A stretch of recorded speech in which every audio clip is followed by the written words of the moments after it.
Parece que chegou uma temporada de calote para os fiagros, esses instrumentos para investir no agronegócio. Mas tem uma boa notícia aí no meio. E esse é o tema de hoje aqui no Ligando os Pontos.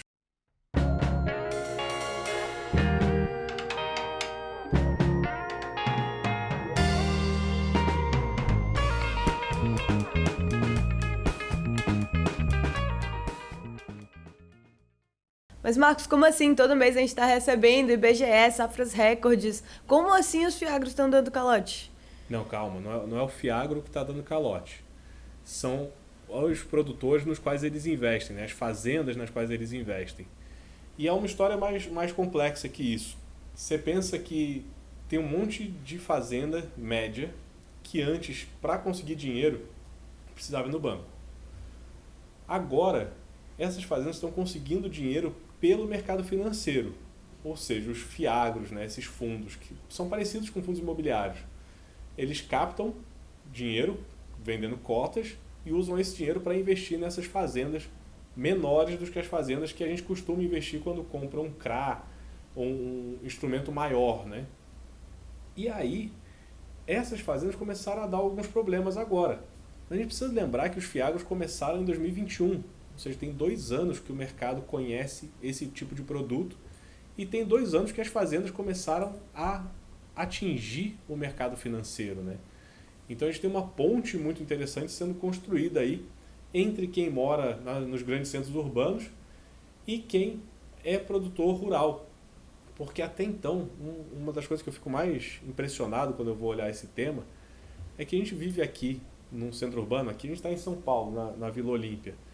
Quem está em São Paulo, quem está na Vila Olímpia, quem está na Faria Lima, não enxerga o tempo inteiro, como deveria ser, que a nossa economia gira em torno do agronegócio, gira em torno de produção.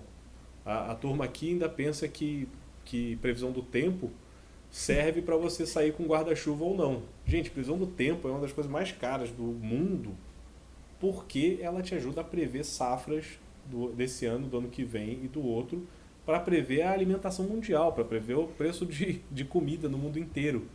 E a gente depende disso. O Brasil é um país exportador de commodity agrícola.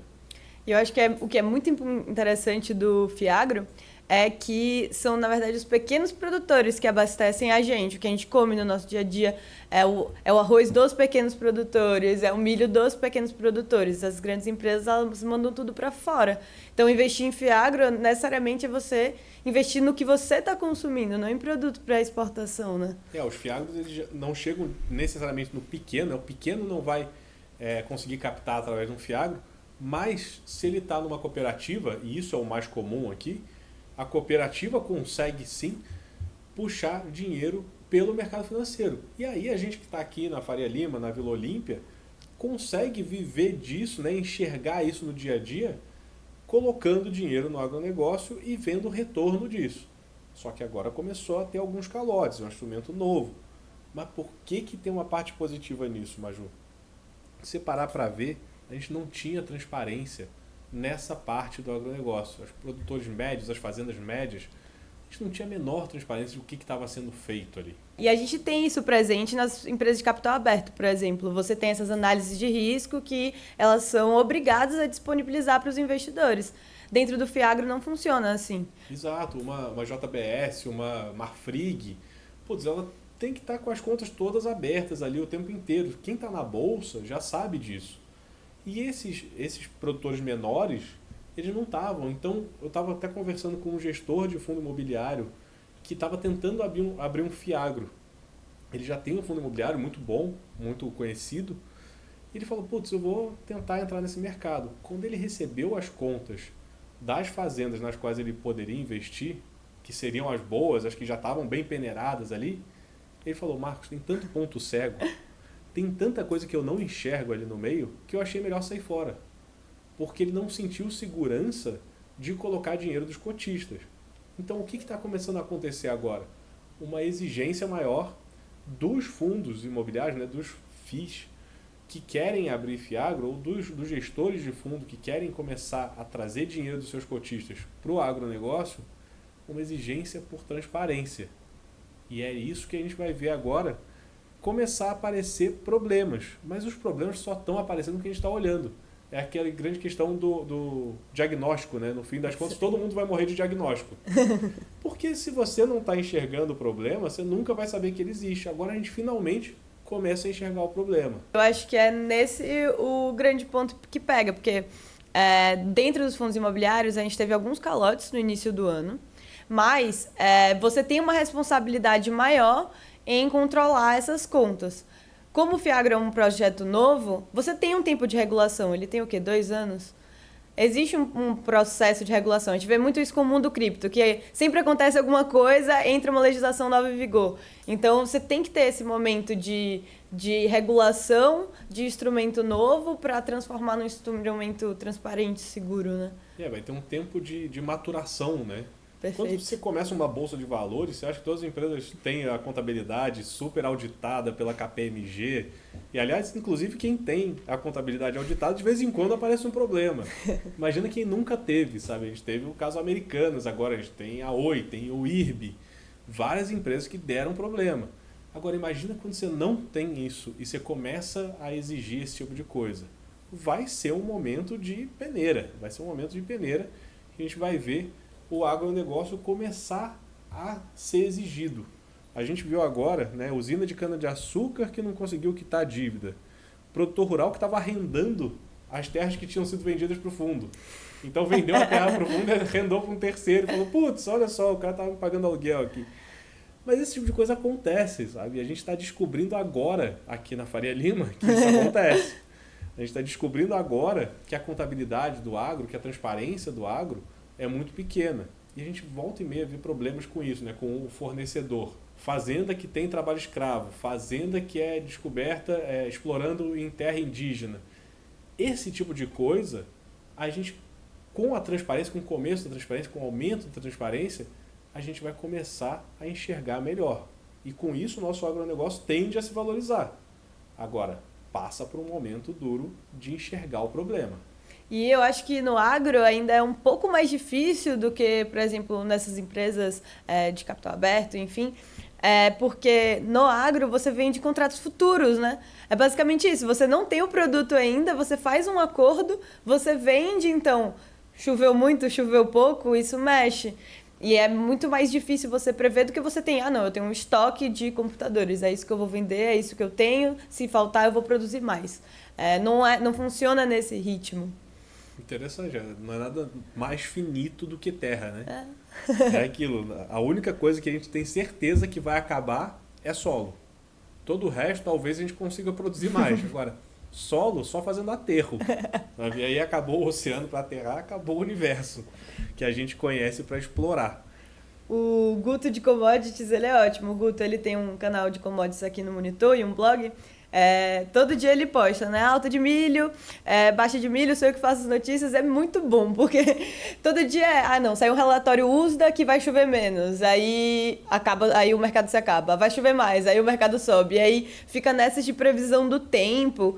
Agora tem aquele problema no mar da Ucrânia, que não passa os produtos, e aí o navio fica preso, aí tem problema porque o fornecedor pede e não chega. Um navio preso acaba com o estoque do mundo inteiro. Né? Mas é impressionante, o preço desaba por conta de um canal. Sim, e que nem o Evergreen que ficou preso no Panamá e diminuiu o PIB do mundo em 5% em tipo 20 dias.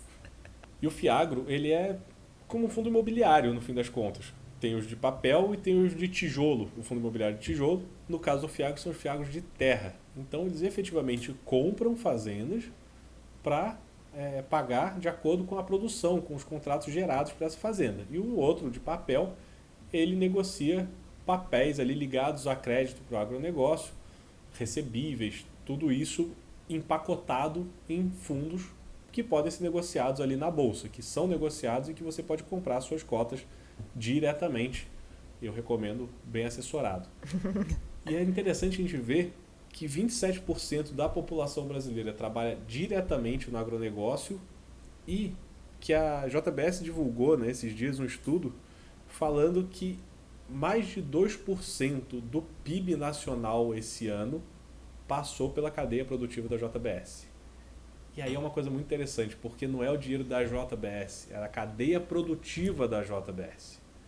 E esse tipo de instrumento do Fiagro, ele chega na cadeia produtiva, nos médios, nos fornecedores. E agora a gente vai começar a ver essa cauda, que hoje é uma cauda opaca para a gente, né? A gente consegue enxergar o que acontece na JBS, mal e mal, mas consegue, através dos relatórios para investidores. Tem gente cobrindo, né? Tem analistas de bancos, de corretoras, de casas de análise cobrindo o JBS o tempo inteiro, globalmente. Mas agora os fornecedores começam a entrar nesse tipo de cobertura. E aí o jogo começa a melhorar. Porque quanto mais transparência, mais previsibilidade. Quanto mais previsibilidade, melhores os seus negócios. A gente está aqui para tentar encontrar os bons caminhos. E agora, Maju, o que a gente vai fazer? Passar a ler relatório de Fiagro o tempo inteiro. O tempo inteiro. Igual a gente lê relatório de empresa. Igual a gente lê relatório de fundo imobiliário. Eu sei que a Faria Lima está com 3% de vacância. E isso é um recorde. Assim, nunca teve tão pouca vacância. Ou seja, os preços estão estourando em fundo imobiliário. Eu quero saber das fazendas também. Eu quero saber índice de vacância em fazenda. Eu quero saber índice de terra improdutiva para saber como é que eu vou ganhar dinheiro junto com o agronegócio, porque o agro segura as pontas aqui financeiramente nesse país, mas a gente não participa tanto disso quanto poderia. Agora tem a chance aí. E é muito interessante isso de descer a cadeia produtiva, porque nos últimos anos a gente tem exigido das empresas, né? Tem um novo mercado na bolsa, você tem uma exigência ESG. A gente saíram várias matérias da cadeia produtiva da Nestlé, que chega na Marfrig, na Minerva, e que tem problemas com os fornecedores primários que plantam em terras indígenas, que se envolvem em atividades criminosas.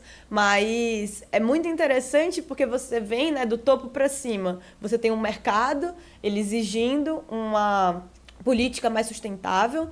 E aí agora você tem os fiagros, que eles estão representando os médios produtores, que já estão exigindo isso. E aí você vai chegando, descendo a cadeia, e é muito importante também, porque você tem uma transparência, essa transparência, querendo ou não, ela leva a melhores condições de vida e um melhor cuidado também, né, terra, como você falou antes, ela é finita. Você não pode tacar fogo na terra só porque ela vai ficar mais produtiva por 2 anos.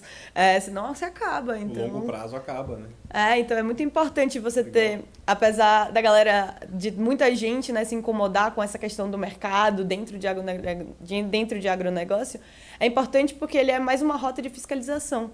É mais uma rota de você olhar o que está acontecendo ali e você garantir que mais ou menos estejam seguindo pelo menos algumas práticas mais sustentáveis. No caso do ESG, eu tenho uma opinião polêmica, apesar de ser completamente a favor, tá, gente? De quanto mais exigência, melhor. Mas olhando o cenário hoje, o cenário de 2 anos atrás, eu lembro muito daquela frase do Milor Fernandes. Eu adoro citar o Milor Fernandes, porque ninguém faz frases como ele. Mas eu lembro muito daquela frase do Milor Fernandes, que fala assim, é muito mais fácil discutir ética de barriga cheia. Quando o dinheiro estava jorrando, a gente só falava de ESG. Quando tinha dinheiro saindo pelo ladrão no mercado financeiro, nossa, escoando, todo mundo investindo em startup, todo mundo tinha dinheiro para tudo, a taxa de juros estava lá embaixo, então o dinheiro estava todo no setor privado, todo mundo falava de ESG. Hoje a taxa de juros está a 13%. Quantas pessoas estão falando? Só os que fincaram a bandeira e efetivamente estão trabalhando nisso.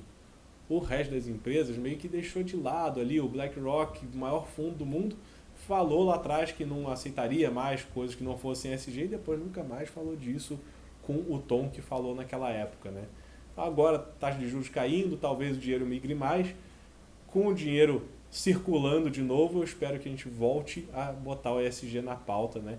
ESG que é governança social, ambiental e corporativa, isso sumiu um pouco da pauta, essa exigência dos investidores. Mas a minha ideia é que isso aumente conforme o dinheiro volte a circular e a gente volte a peneirar mais para onde vai a nossa grana. Você pode pensar isso no dia a dia. Antes todo mundo comprava Zara, e aí você teve um esquema, você teve a divulgação de várias notícias de que estava envolvida em trabalho escravo, e aí todo mundo boicotou a Zara. Mas hoje todo mundo compra de várias outras marcas mais associadas, porque a questão é, você pode pagar por um preço mais caro? Não, entendeu? O dinheiro para de fluir, você não pode. Isso vai. E é uma necessidade sua, então acaba que vai sumindo, você vai deixando de colocar isso como uma prioridade. Como o Milor bem disse, é ética de barriga cheia, né? Uma coisa que todo investidor tem que ficar atento é a quantidade de incentivo que tem para o agronegócio. Então, muitos dos negócios que são ligados ao agro têm incentivo fiscal, vai ser isento de imposto de renda, vai ter muita facilidade para você investir. E esse ano foi, né, o recorde, novo recorde anunciado, que ano passado também foi recorde anunciado, o novo recorde anunciado de investimento no plano safra. Então a gente deve ter um agro ainda mais barato, com chance de crescer ainda mais. Então, bom momento para a gente olhar para isso tudo, para os nossos instrumentos de transparência que o mercado financeiro está exigindo do agro. É isso? Acho que sim. Encerramos mais um podcast. Muito obrigado pelos comentários, pela divulgação. Curte, compartilha, manda para os amigos, marca amigos aqui nas redes sociais, porque a gente precisa disso para levar essa discussão para as pessoas que precisam investir cada vez melhor. Avalie a gente no Spotify, deixem um like aqui no YouTube e sigam a gente nas redes sociais.